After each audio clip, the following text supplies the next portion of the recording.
On the 30th of January, 1935, a 43-year-old man crossed the border out of the United States into Mexico and never came back. He was not running from another crime family. Nobody had put a contract on him. He was not fleeing a murder charge, and there were murders he could have been charged with. He was running from the taxman.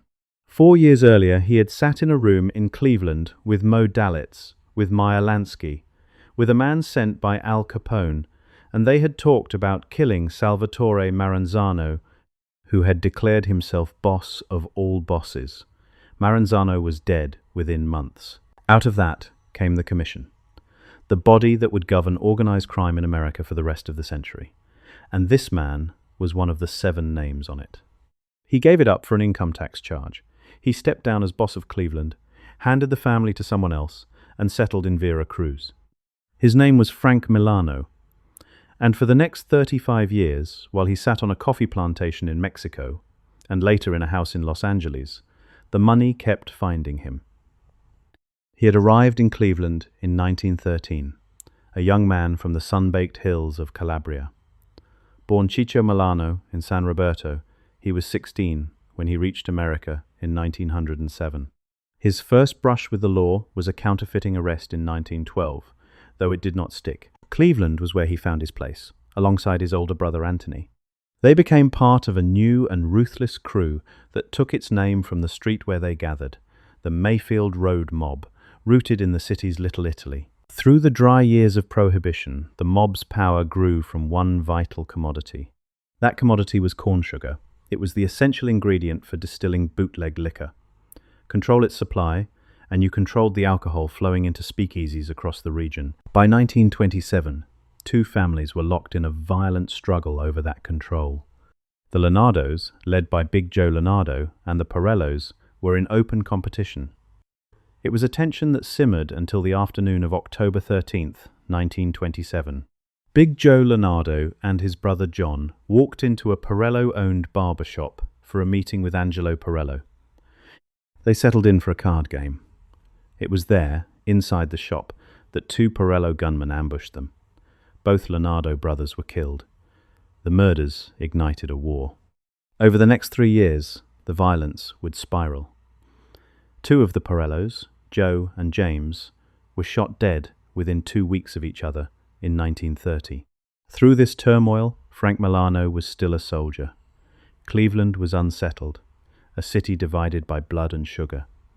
The war for its underworld was far from over, and the Mayfield Road Mob was waiting for its moment to rise. But the moment would come. On the 5th of July, 1930, Joseph Pirello and his bodyguard, Sam Tilocco, walked into Frank Milano's restaurant, the Venetian, at 12,601 Mayfield Road.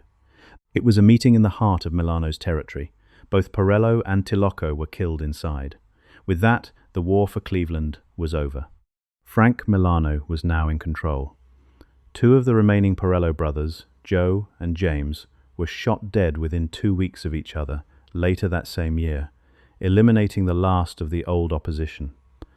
The violence that had defined the city's underworld for years finally ceased. Milano brought a hard, pragmatic stability. For the first time, a single faction ruled without immediate challenge. His power, however, was not built on fear alone. It was built on a partnership. In 1932, Milano formalized an alliance that would shape organized crime in the region for decades. He reached an agreement with the Jewish Cleveland Syndicate, a powerful group run by Mo Dalitz, Morris Kleinman, Louis Rothkopf, and Samuel Tucker. Together, the Italian family and the Jewish Syndicate organized a corporation called Buckeye Enterprises. This was the engine of their prosperity after Prohibition.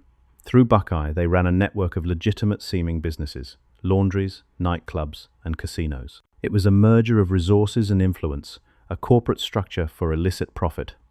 This alliance provided a steady, enormous income.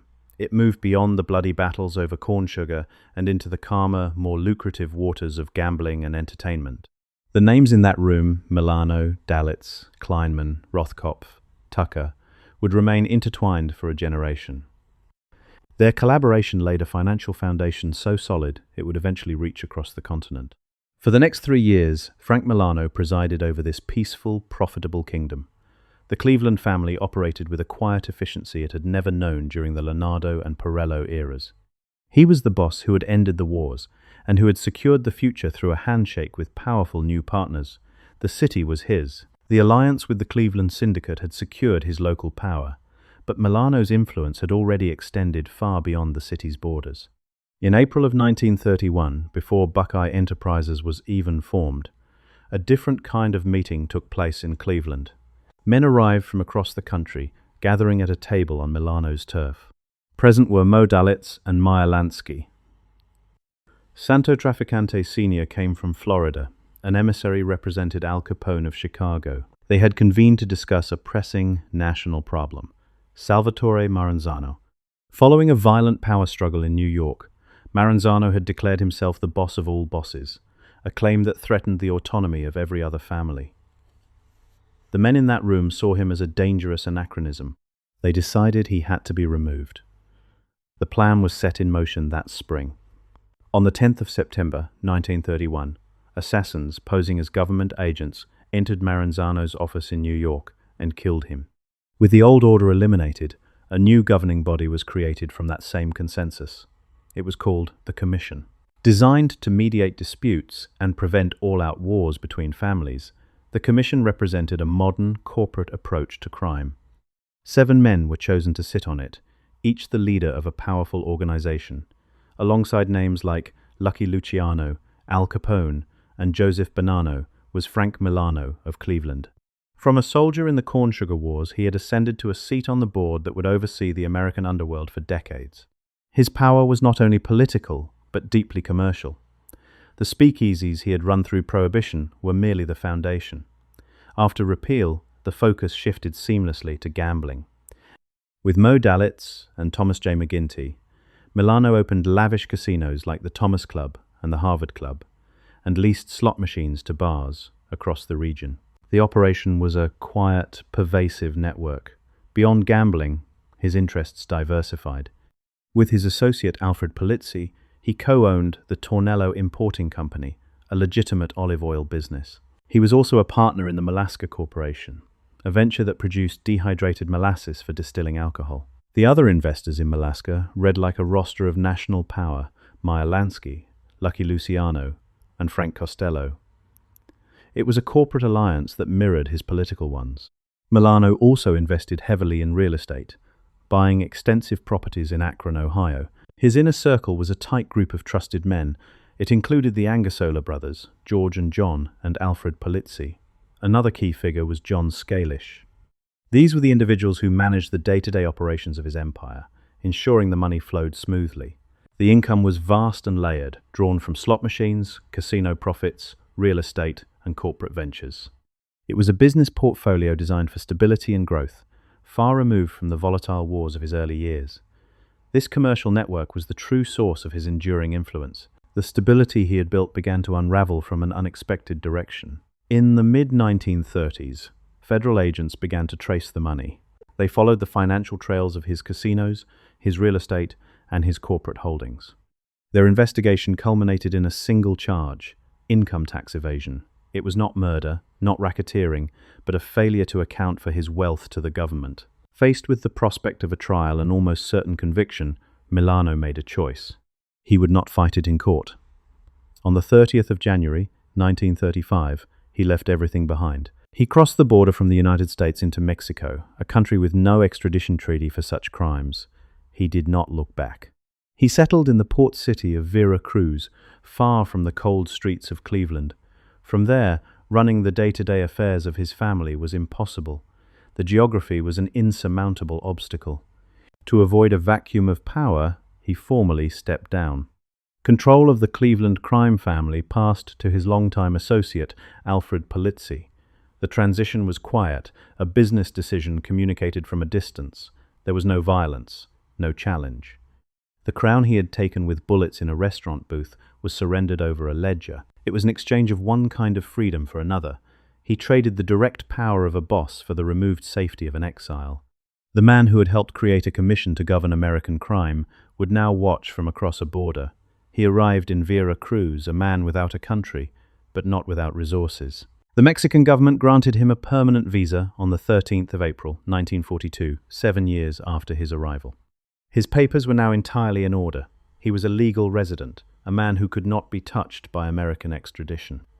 Accounts of his activities there are sparse. According to Cleveland law enforcement officer Alvin G. Sutton, Milano was involved in smuggling deported men back across the American border. It was an allegation never proven, a rumor that followed a man known for moving commodities. What is certain is that he invested in the land itself. He purchased a coffee plantation, a spread of orderly rows in the humid climate. He also acquired extensive timberland, a different kind of harvest. These were legitimate holdings, sources of steady income far from the slot machines and casino floors of his old life. He lived as a gentleman farmer, a figure of substance in his adopted country. Here was one of the 7 founding members of the Commission, the board that governed American organized crime, living permanently out of reach. His influence was now a matter of legacy and correspondence, not daily command. The man who had helped design a system to bring order to a violent industry now observed it from across a vast distance. His life in Mexico was one of quiet comfort and deliberate isolation. The wars of Cleveland were echoes. The meetings in smoky rooms were memories. He had traded the immediate power of a boss for the security of a permanent exile, his status formalized by a stamp in a passport. The coffee grew, the timber was cut, and the border remained closed behind him. In the late 1940s, a new kind of fortune began to rise from the Nevada desert. A hotelier named Wilbur Clark began building a lavish casino resort in Las Vegas called the Desert Inn. To finance it, he turned to a group of investors with deep pockets and deeper experience. The capital came from men whose names were already familiar in Cleveland: Mo Dalitz, Morris Kleinman, Thomas McGinty, Louis Rothkopf, and Samuel Tucker. This was the same alliance that had formed Buckeye Enterprises years earlier. Their money built the hotel, but their control would soon be shared. A stake in the Desert Inn was later sold to 3 men from the old Mayfield Road circle: John Angersola, the exiled Frank Milano, and Alfred Polizzi, who now ran the Cleveland family. In return for this piece of the casino, the Cleveland organization provided a specific service. They agreed to act as a buffer, using their influence to keep other organized crime figures away from the Desert Inn's operations. It was a classic arrangement: protection in exchange for a share of the profits. The alliance born in Cleveland's speakeasies now reached its logical conclusion in Las Vegas. For Milano, sitting on his plantation in Mexico, it was a purely financial interest. He was a silent partner, an ocean and a border away from the glittering strip. Yet the profits, it is said, still traveled to find him. According to a 1966 report in the Chicago Sun-Times, cash skimmed from the Desert Inn's earnings, representing Milano's percentage, was delivered directly to him in Mexico City.